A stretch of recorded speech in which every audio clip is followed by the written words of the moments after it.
Anna, welcome to the Well Vegan Travel Podcast.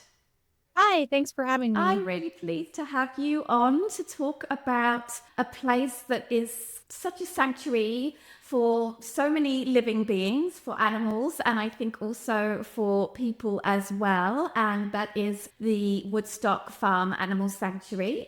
And you're going to be sharing today an accommodation option that people can participate in so that they can go to this beautiful part of the world. You're going to talk about the experiences that they can have for sure. Why don't you tell us a little bit, Anna, about what it is that you do at Woodstock?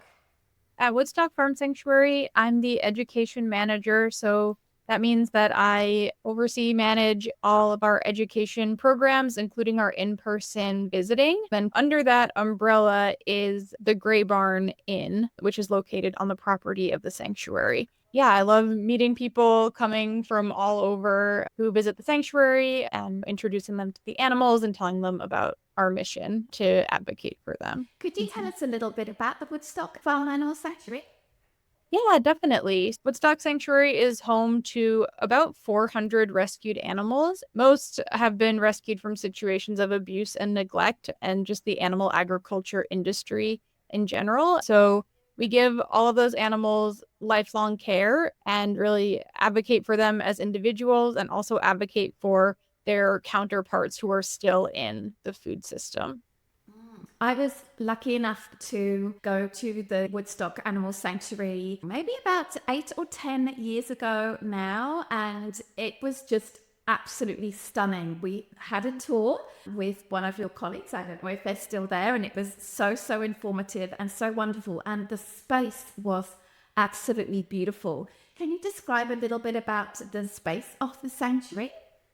Yeah. So maybe when you visited, we were on the borderline. I don't know if you were at our new property, which is actually located in High Falls, New York. We moved down a little bit further from Woodstock than we used to be in 2015. But the property is really beautiful. It's 150 acres and it's surrounded by the Rondout Creek with really beautiful views of the mountains and lots of space for the animals, of course. A mix of like open spaces and then woods all around the border. Mm. Tell me a little bit about the way that people can go and visit the sanctuary.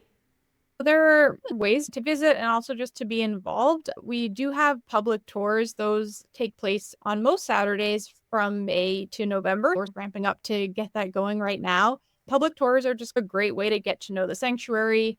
Your guide will introduce you to not everybody because with 400 animals, too many to meet in just the 90-minute tour, but you get a pretty good sense of who's around and learn about the mission and everything like that.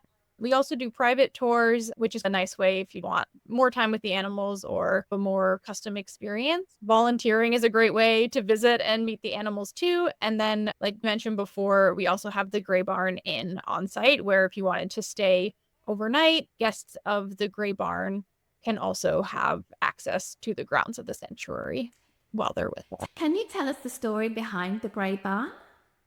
Sure. The Gray Barn is really a perk for members of the sanctuary. Once you become a member, there are all kinds of perks that kind of come with that. But the construction was completed in 2019. And prior to that, we had received funding to build the space. The idea is that it would be a steady source of revenue for the sanctuary. So when you stay at the Gray Barn, you're really contributing to the larger mission of the sanctuary, which is pretty special. And 2019, we opened, and then unfortunately, shortly after, we had to close because of COVID.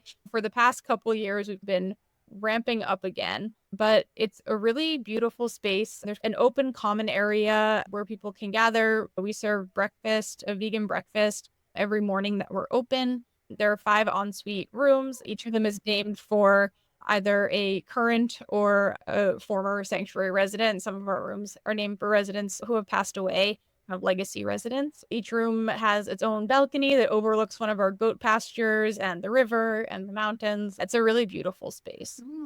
So can you tell me a little bit about what's like the vibe and the decor that you feel as you're spending time there?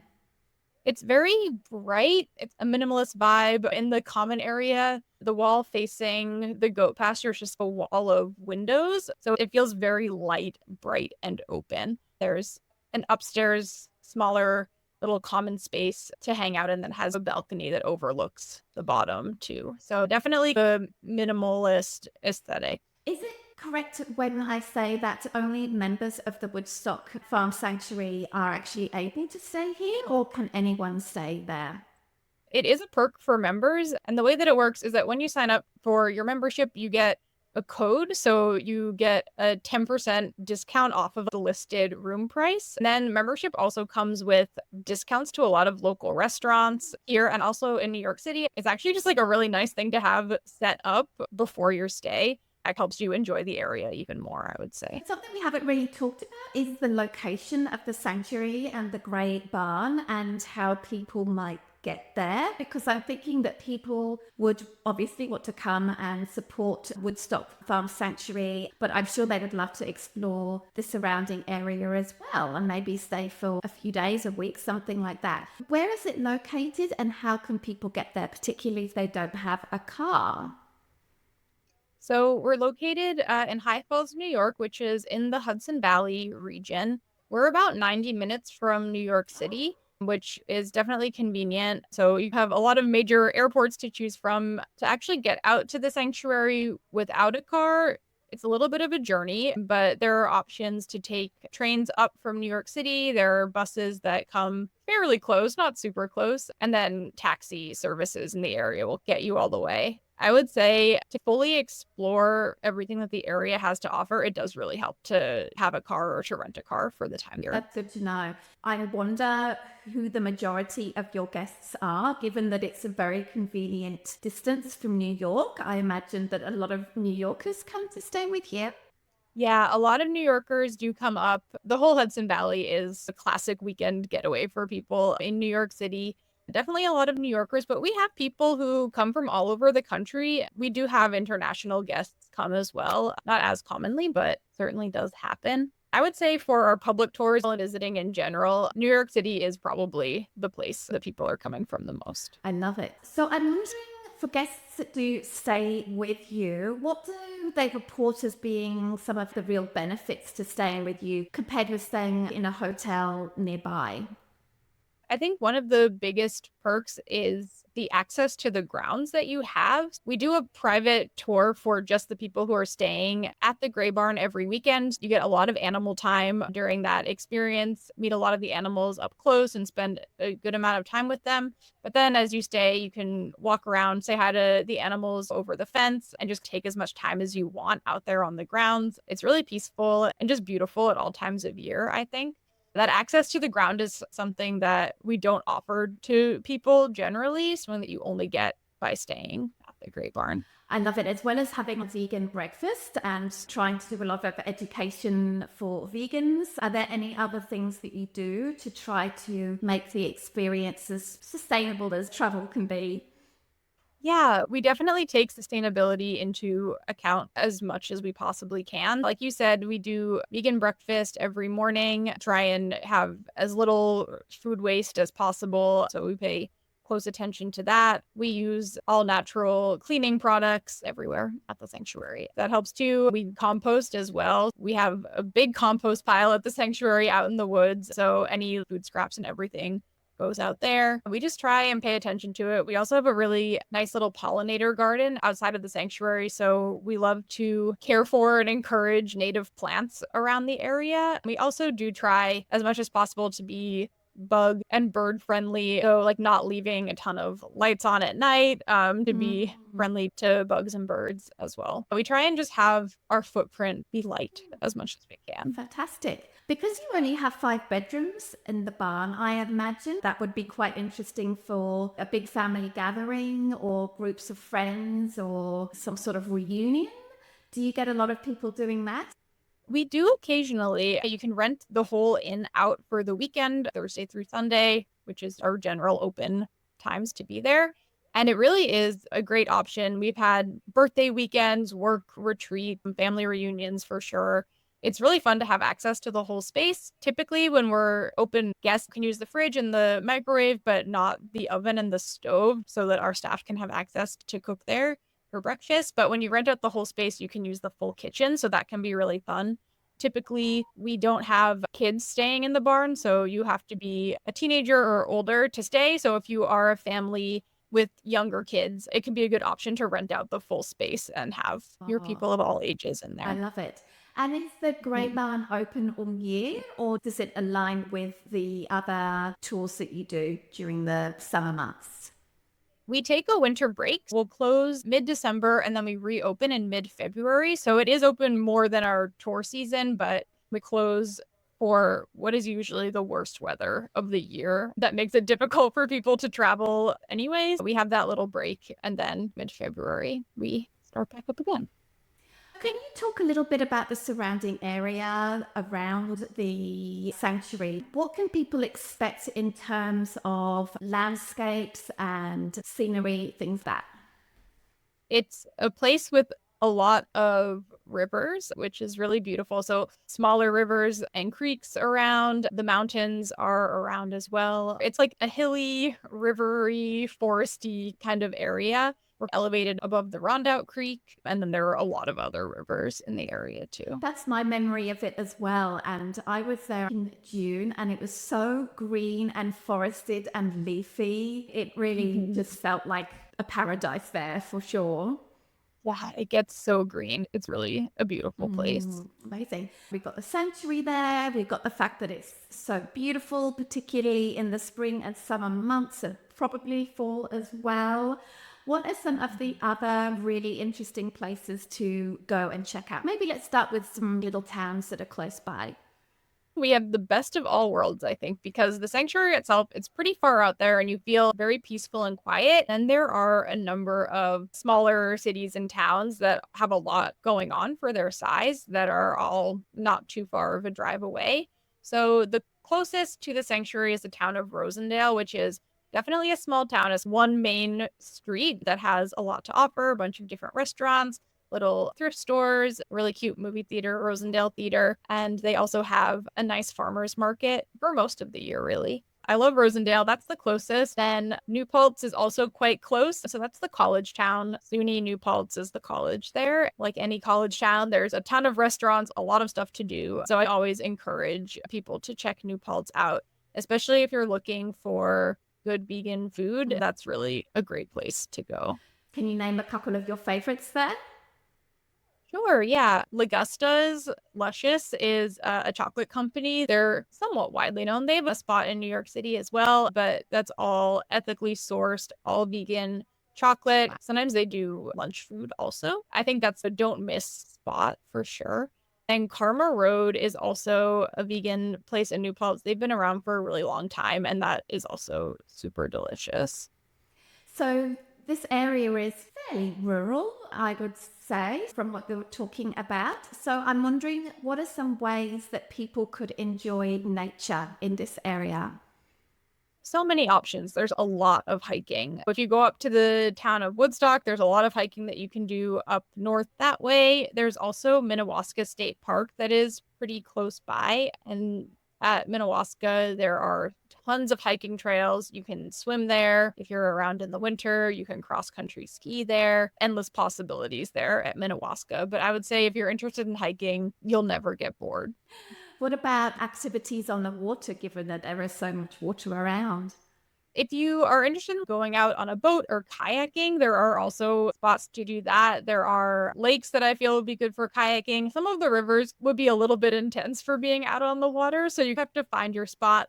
But there are definitely kayak rental places around. So if that's something that you're interested in, then there are swimming holes if you know where to look. There's definitely a lot of swimming as well. It really does sound like such a nice place to go during the summer. Really lovely. What about like cultural activities? I'm thinking like museums or shows or festivals, things like that. There's a lot going on culture-wise, a lot of live music, which is really fun, and a wide variety of genres too. So a lot of smaller music venues, if that is your thing. In the summertime, there are a lot of community festivals. Rosendale, the town we were just talking about, they have a big street festival in the summer, which is really fun. Then there are music festivals around too. It just depends on when you're coming, really, but there's always something going on. Then the city of Kingston, which is like a 20-minute drive from the sanctuary, they do a lot of town events where they'll close down the street and there's a lot to do. That sounds good. And I'm wondering about certain activities that you can do, like when you mentioned the fact that the river's a little bit scary for just kayaking. I wondered whether maybe there was some like whitewater rafting or some other sort of organized activities that people can do to get more familiar with the area.